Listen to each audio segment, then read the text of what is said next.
Hi all. Night ఎర్లీగా work అయితే finish చేసేసుకొని ఫ్రూట్స్ కొనుక్కొని వస్తామని అయితే బయట వెళ్ళామన్నమాట. మార్నింగ్ ఇంకా కుకింగ్ క్లీనింగ్ ఇంకా వర్క్ టైం అయిపోతుంది, మీటింగ్స్ స్టార్ట్ అవుతాయి.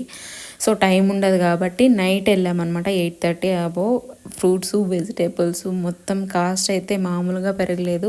యాక్చువల్గా kiwi and pomegranate, Apple, orange season కూడా స్టార్ట్ అయిపోయింది కదా, తీసుకున్నాను అనమాట. నెక్స్ట్ వచ్చేసి కొంతమంది కొన్ని సైడ్స్ కొంతమంది బిలీఫ్స్ అనేవి ఉంటాయి కదా. మా ఆయన ఆషాఢ మాసంలో నాన్ వెజ్ అనేది తినరనమాట. ఇంకా రేపు స్టార్ట్ అయిపోతుందని నైట్ అయితే చికెన్ తీసుకున్నారు. నేనైతే మ్యాక్సిమం ఇంకా చికెను వీటి మీద ఏమో తినాలని అయితే అనిపించలేదు. నేనైతే క్రాంతి స్వీట్స్లో అయితే ఒక బేబీ కార్న్ పఫ్ అయితే తీసుకున్నాను. నిజంగా చిన్నగా స్మాల్గా ఉంది కానీ చాలా టేస్టీగా ఉన్నింది. జామ్తో తింటే ఇంకా బాగుంది. బేబీ కార్న్ అయితే దాంతో ఒక 3 or 2 వేసినారు అంతే. బట్ స్మూత్గా టేస్టీగా ఫ్రెష్గా అనిపించింది, బాగుంది అనమాట. ఇంక ఇంతే వీడియో.